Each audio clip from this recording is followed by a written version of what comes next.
Is my screen visible? Yeah. Yeah. So 3 trends that will define 2026 and what's next in social media and more. So a small document which I'm going to talk about because we are on the verge of getting into 2026.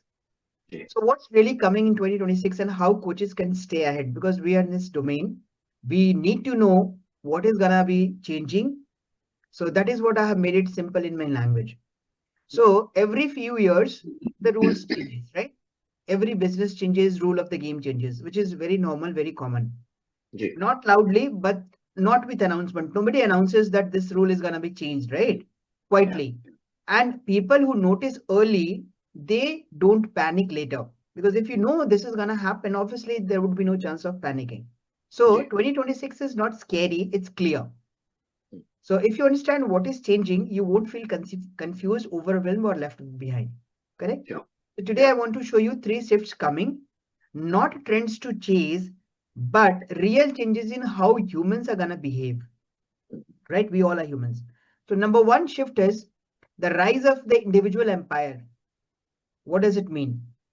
Earlier times were simple, right? Companies, big companies had power and people used to work for them. Today also we Yeah. have big companies, right? And they used to dominate the market. Then came social media and people started to get attention, right? Yeah. Yeah. Now there is the next stage coming up, which is what? People are becoming businesses, Yeah. correct? Yeah. So one man is becoming a business, right? And this is what is the change which is happening slowly and gradually, which nobody is announcing. Now, again, you'll say, who are these people? These people are not big influencers. Yeah. People are not celebrities. They are already making good amount of money, the influencers and celebrities. I'm Yeah. talking about everyday professionals, everyday coaches like you and me, Yeah. right? So people don't follow systems anymore. People are following humans, right? People are not buying courses, they're buying belief, right? So in 2026, the strongest coaches will not be the loudest, not be the most technical, not be the most visible, but people who are the best, or the clearest actually, right? Clear in thinking, clear in talking, clear in voice, clear in direction, clear in their approach, right? And your experience, your mistakes, and your way of simplifying things. These are the things which are going to build your empire, right? So you have to own it actually. The ownership is going to be more in 2026 and beyond. Okay. What has I have seen, I have been a witness to this. That is why I'm so confident. I have seen people making money during this pandemic and before, 25 as well. People were talking about one particular, subject, how you can make money or how you can do this, how can you can do that. And people were investing money. Now the times have been changing gradually. Again, I just said, nobody is announcing that. So now people want to work with those people who are clear in their thinking, clear in their voice, clear in the direction, clear in their personality, clear in their approach, right? And do share what is your power. You yourself is your power. So when I say you yourself is a power, your experience, your mistakes, and the way you are simplifying things, that is gonna make you unique, right? And that is what is gonna be working in 2026, Okay. right? That is what we even started talking about it. Yeah. The personal things has to be there because that is how people will be, believing in you. Else, everybody can talk anything from any book, any journal, any research paper. The data could be there, but nobody knows about you. So when you own yourself with a responsibility of clarity and simplifying things, people would be more attracted towards you. That is the Yeah. right. Let's talk about the shift number 2, Okay. the unplugging of humans. Now, we have seen that, let's be honest, when, television came, even our parents were like, now the children are gonna be, get destroyed because they'll be watching a lot of, bad things on the television. But it doesn't happen. It didn't happen actually. Then phone came, right? Phone, was just a tool to communicate. Now phone has become a mini laptop or mini, browser, you can do anything and everything. Most of the time, even if you are not sitting on your laptop, definitely you can do your work on mobile phones, right? So technology definitely help us doing a lot of other things. It made our lives faster actually. But again, too much of anything, creates sadness. Now, the fact is people are mentally full, emotionally overloaded, digitally exhausted, which is a fact.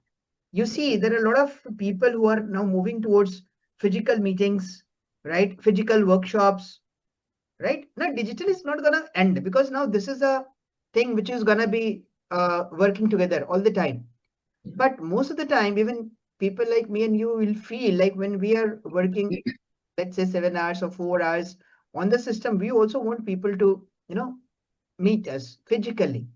Yeah. So digitally, we are getting exhausted, and that is why digital detox kind of a concept has already arrived. Like, people don't want to use mobile for 2 days or something like that, right?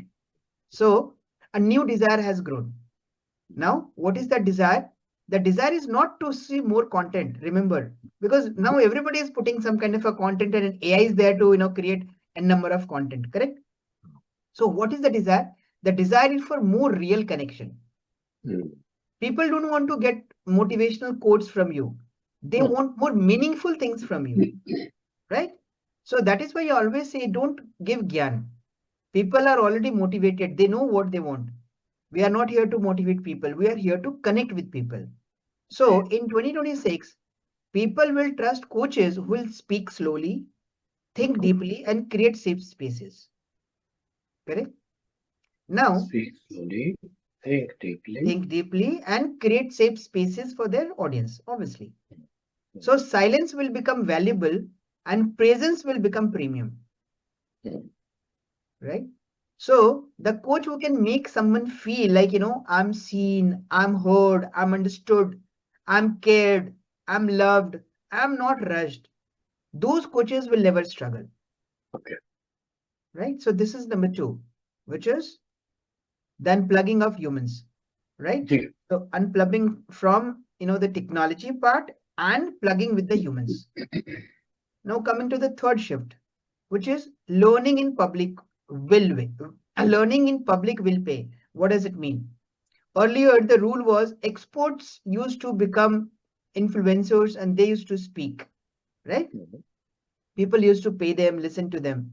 Now the rule is be honest first and then grow. Okay. Because people are not looking towards perfection. They want progress. Everybody knows that nobody is perfect in this world and nobody wants a perfect guru or a perfect coach, right?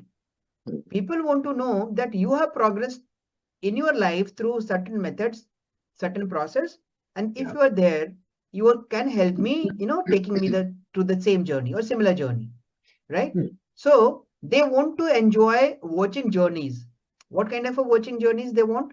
They want to see that whether you are learning or not, whether you are trying or not, whether you are failing or not, whether you're improving or not.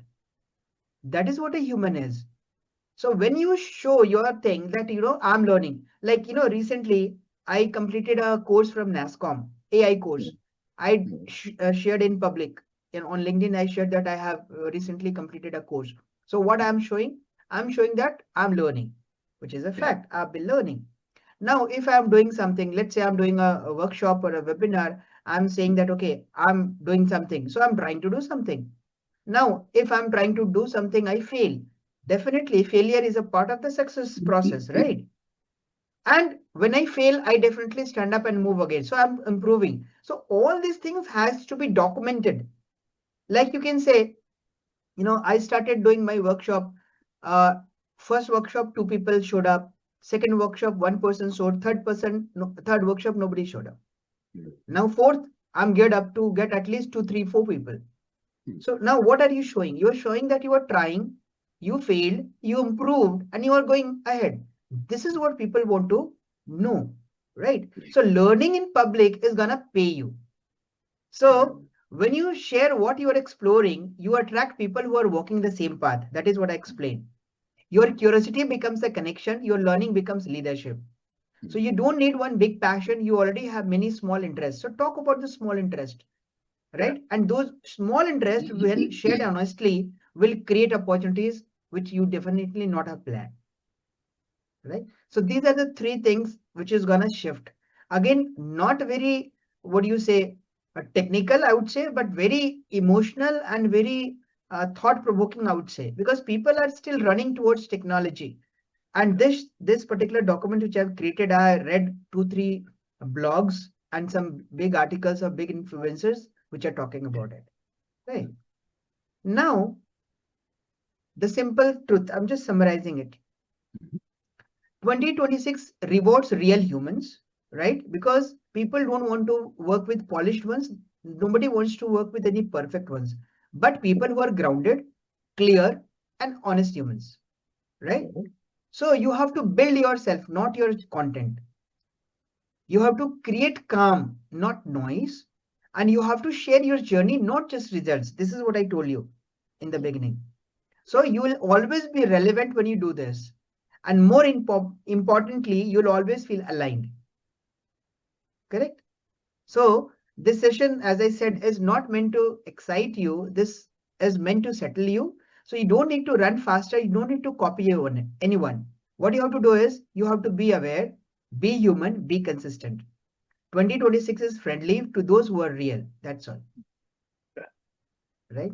So this is one part of it. The second part is, little different, but I wanted to share that as well.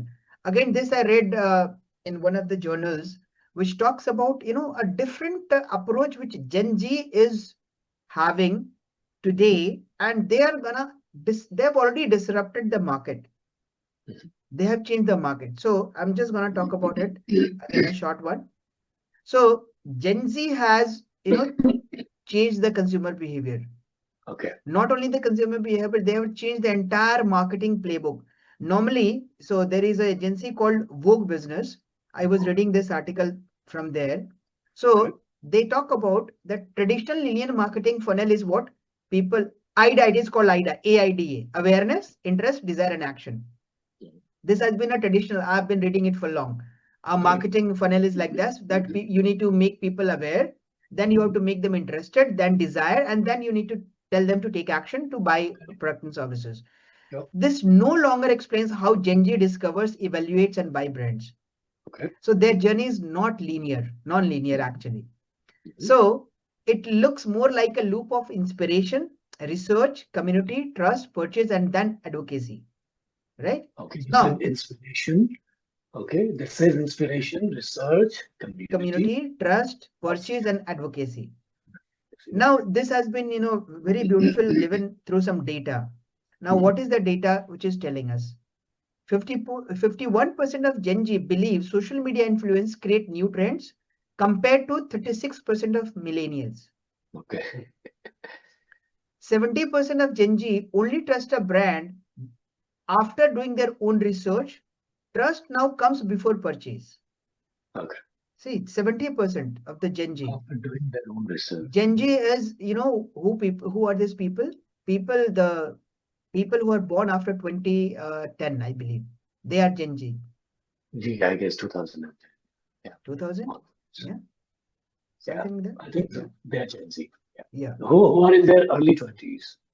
Yeah, exactly. Early 20s, mid 20s. Yeah. Yeah, exactly. 54% say their favorite brands make them feel part of a community. Like, for example, if somebody is saying, I'm buying an iPhone, so they feel happy that they are part of an iPhone community using iPhone. 41% of Gen Z discovers brands primarily through social platforms, not search engines. Right? They are very much active on social platforms, not in search engines. And more than half of Gen Z buy directly through social platforms like TikTok and Instagram. They're buying products from there. Right? So what does this mean for brands and creators?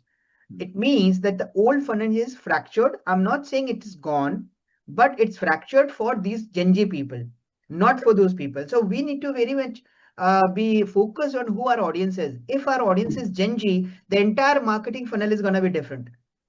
Right? So the buyer journey is networked, social, and fluid.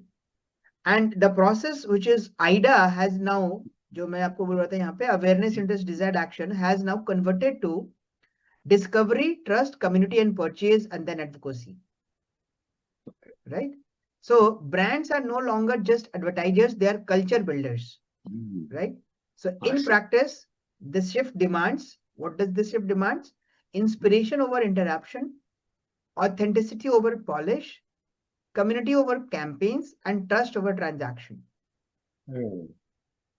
So to summarize, Gen Z isn't just breaking the funnel, they are revealing what modern branding truly looks like. Okay. So this was specifically for Gen Z behavior. So I thought I'll include this as a part of this 3 trends that is going to define, because they are also there and they are also going to contribute to a lot because they are also growing, right? And they'll be maybe our audience today or tomorrow.